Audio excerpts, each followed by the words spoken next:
트럼프 풋은 제대로 작동하고 있습니다. 지나친 하락은 상승이라고 계속해서 강조드려왔습니다. 마스와 나스닥, 비트코인은 다시 상승한 모습입니다. 공포에 매도하지 않은 멤버 여러분들은 잘 참으셨습니다. TQ는 4% 가까이 상승했고 테슬라는 280불 근처입니다. TQ는 한때 65불을 터치했습니다. 속슬은 6.3% 상승했고 마찬가지로 한때 18불을 터치했습니다. USD는 3% 가까이 상승입니다. 마스는 무려 12% 폭등했습니다. 애프터마켓 또한 상승 중입니다. 엔비디아는 1.13% 상승입니다. 대부분 빅테크는 상승으로 마감했습니다. 조정 때 상승하던 애플은 보합으로 마감했습니다. 트럼프 풋이 제대로 작동했습니다. 트럼프 풋이란 주식시장이 하락해서 미국 경기가 좌초될 경우 직접 대통령이 나서서 경기를 부양시키고 주식시장을 다시 상승시키는 것을 말합니다. 현재 아주 잘 작동하고 있습니다. 트럼프가 당선되고 난 이후, 즉 트럼프발 상승 전까지 되돌림이 나왔고 그 지점을 테스트하고 다시 상승한 모습입니다. 트럼프 당선이 되기 전 나스닥 선물은 2만이었습니다. 3% 정도 다시 조정을 되돌린 모습입니다. 무려 4개월 동안 위와 아래를 찍으면서 횡보를 한 모습입니다. 미국과 한국의 모습입니다.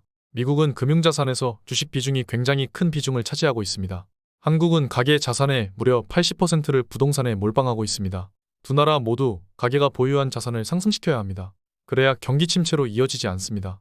트럼프 풋이 나오는 이유와 관세 폭탄이 대공황을 부를 수 있다는 이야기들이 나오는 이유는 주식시장 때문입니다. 주식시장이 폭락하면 미국 경기는 주저앉게 되어 있습니다. 미국은 전 세계의 소비 스펀지입니다. 개인이 꺾인다면 소비가 꺾이고 바로 경기 하강으로 직행입니다. 이것이 바로 미국의 주식시장이 꺾이면 안 되는 이유입니다. 트럼프와 일론 머스크는 미국의 극단적인 개혁을 추구하고 있습니다. 심지어 미국은 해고가 매우 자유롭기 때문에 메일에 답장을 안 하면 실제로 해고시켜버릴 수가 있습니다. 100세가 넘은 노인들의 지급된 연금이 수천억에 달하고 낭비되는 세금을 바로잡는다는 명분하에 트럼프는 역사상 가장 빠른 개혁과 공약들을 실행하고 있습니다. 세계 2차 대전 이후 가장 높은 관세율을 부과하고 있습니다. 전쟁 이래로 가장 높은 관세입니다. 관세 부과에 대한 이야기는 당선이 되기 전에 강조를 했으나 주식시장은 크게 반응합니다. 현재 트럼프는 그 선을 아슬아슬하게 줄타기하고 있습니다. 관세는 인플레를 불러일으키고 그걸 온몸으로 감당하는 사람들은 국민이라는 것입니다. 실제로 지지율은 트럼프 일기 때보다 급락하는 모습을 보여주고 있습니다. 이렇게 계속된다면 트럼프는 레임덕에 빠질 수밖에 없습니다. 트럼프는 결국 주식시장이 지나치게 빠지자 관세를 한 달 유예하기로 했습니다. 미국에서 생산된 자동차는 이자에 대한 비용 처리가 가능하게 한다고 합니다. 가장 중요하게 바라보아야 할 것은 관세 때문에 인플레가 현실이 되는지 그것을 지켜보아야 할 것입니다. 지금까지는 무려 4.8%에 달하는 이자율을 4.2%까지 낮추었습니다. 국채 가격이 너무 상승해서 현재 기술적인 지점에 도달하여 다시 상승한 모습입니다. 이자가 낮아지면 연준은 금리를 간접적으로 강제로 낮추게 됩니다. 국채는 매도하면 금리가 올라가고 국채를 매수하면 금리가 내려가는데 연준이 시장에 계속 팔아버리는 긴축을 트럼프가 의도적으로 막을 수가 있는 것입니다. 극단적인 공포 이후에 비트코인은 벌써 10%가 넘게 다시 폭등했습니다. 하루 이틀 만에 일어난 일입니다. 저는 네프콘에서 2월 말일 비트코인이 78K까지 하락하기 전에 기술적 분석을 통해 바닥 매수가 유효하다고 말씀드렸습니다. 실제로 매수해서 수익을 보신 분들이 매우 많습니다. 저는 여전히 비트코인을 단 한 개도 매도하지 않았으며 그대로 가지고 있으며 수익금은 4천만 원이 증가했습니다. 마이크로 스트래티지 또한 손절보다 과매도가 포착이 되어 그대로 갖고 있었습니다. 현재 수익 중입니다. 트럼프는 3월 7일 현지 시간 암호화폐 서밋을 개최할 예정입니다. 그동안 너무 과하게 하락했기 때문에 이 같은 결정을 한 것으로 보입니다. 급락에서 블랙록은 이미 포트폴리오에 편입했고 의도적인 가격 하락의 움직임이 포착되었기 때문에 저도 매수를 언급드릴 수 있었습니다. 계속해서 매수를 해야 되는 근거와 이유 등에 대해 멤버십 공지방에서 말씀을 드려왔고 우리는 계획대로 진행하면 되는 부분이었습니다. 계절성에 대한 부분도 계속 말씀을 드려왔습니다.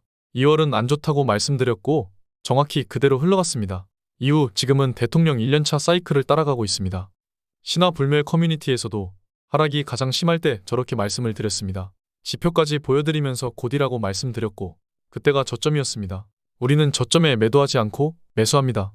저는 12월 16일 증시 최고점에 매수 계획이 아니라 긴급 공지로 매도 계획을 말씀드렸습니다.